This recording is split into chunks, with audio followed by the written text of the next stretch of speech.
Hi guys, welcome back to another video. So this video is going to be the first time that I tried positive reinforcement and target training with Turbo. If I was the student, would you be the teacher? If I was the sinner, would you be the preacher? Would you be my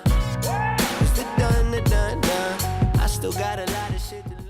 He was really good. This was a few weeks ago now, and I've had a few more sessions with him, so I will need to make a new updated video, but this was his first ever time doing something like this, I'm pretty sure. So yeah, I just thought I would talk you guys through what I was doing. I feel like there is a spider on my feet. It's freaking me out. It's all good. It was just a piece of hair, not a spider. Why is my voice so croaky? Yeah, so I am definitely still learning with everything to do with positive reinforcement and stuff like that. So I do make a lot of mistakes, but hopefully watching this, you won't make the same mistakes I did, and I will learn from my mistakes, obviously. So yeah, this is Turbo's first ever session, and I'll just talk you through it and let you watch. So it's very important when you first start target training or whatever you're doing with your horse that you reinforce them for their manners as well. And this is one of the mistakes that I made with Chico when I first started doing this with him. I did not do this for the first few sessions. So what I was doing there was just rewarding him every time he moved his head away from me and wasn't trying to get the treats off me, which obviously it was only for a few seconds, but you have to click in that split second, and then he eventually catches on. He's much better at it now. And also the first few times that I rewarded him, it wasn't as close to him as I would have liked, and as you can see now, I'm putting the treat much closer to him so that I'm feeding him in his space and not mine. And what's also very important when you first start out, no matter how much you know the horse, is to do it through protected contact, which just makes the horse feel safer, and then if you don't know the horse well as well, it makes you feel safer. So it's just very important to do it through protected contact, like in their yard or something like that.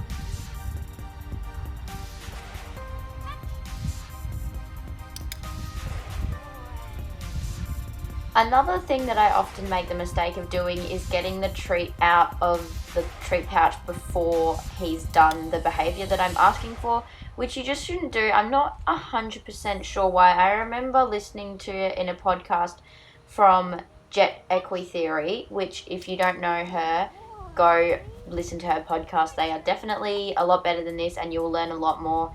She's pretty much where I learned everything and where I originally found out about positive reinforcement. But yeah, so I do make the mistake of getting the treat out the pouch before he's done the behavior. And she explains why you shouldn't do that in one of her podcasts, which I can't remember right now, I'm sorry, but you can look into that yourself. And I will go look into that after this because I need to know.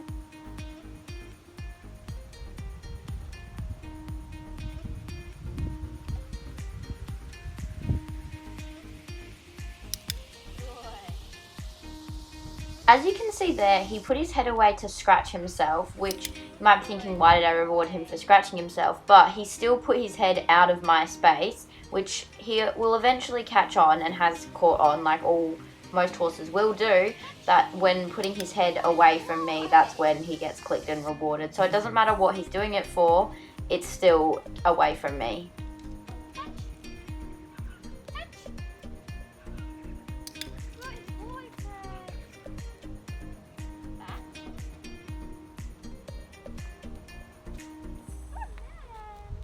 It's also really important when you're first teaching, and just really throughout any sessions that you do with your horse, that you don't overdo it and then they will start to just get bored and not want to do it anymore.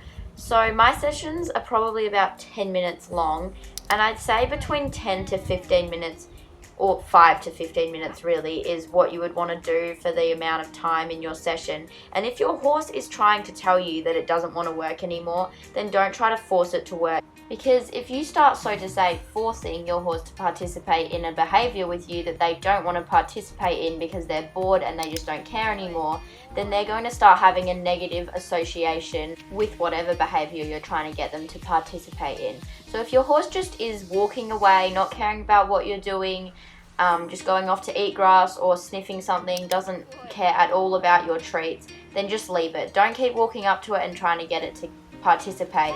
If your horse is walking away and sniffing something and then eventually comes back, then that's fine. That's just general curiosity, which most horses will do. So if your horse is telling you that the session is over, then end the session. And if you want to end the session on a good note, then do a behavior that they really enjoy doing, like a trick or something that they're definitely going to want to do.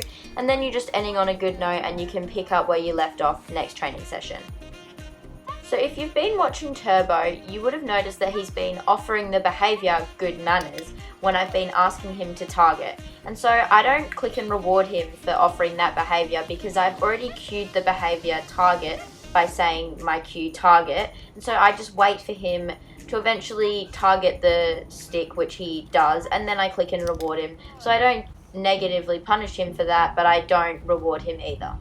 What you would have also heard me doing is if he doesn't touch the target quickly, then I say the cue again, which from what I've heard and read, you're not supposed to do, which I keep making the mistake of doing. I don't really know what the reasoning is behind not doing it. There's obviously a reason, but I've forgotten because I have a memory like Dory. But yeah, so that's another mistake that I've been making. I think once you say the cue, you just say it once and then wait for the horse to do it, which it will eventually, and then you click and reward. I think it's just simpler for the horse that way, but I'm not 100% sure. Again, you can look to someone more knowledgeable to find out that, but I just thought I'd point out that mistake that I was making. So that was literally the whole of my first ever session with Turbo. We just kept it short and sweet. He was a really good boy and you can really notice how much more he caught on by the end of the session. So I hope you guys enjoyed watching and maybe you can take something away from this video. I don't know. If you want to start target training or positive reinforcement with your horse, it's such a good thing to start with them. It keeps them thinking, it keeps you thinking. And my clicker was literally $3 on eBay. The treat pouch was probably like $5 on eBay, and then my target, as you can see, is just an old bottle which I stuck on the end of a stick. So it's really not expensive to start. Everything's really cheap. The only thing that's expensive for me at the moment is my treats because I haven't found a cheap brand yet where I can, like alfalfa pellets, so I've been using the expensive treats. However, you can definitely really easily find some really cheap treats which are also nutritionally good for your horse. So it's pretty cheap to start up and it's going to benefit you and your horse, so I don't see why you wouldn't do it. And it doesn't take much time out of your day either, just 5 or 10 minutes. So yeah, I hope you guys enjoyed watching this video and you learned something, and I will see you in the next one.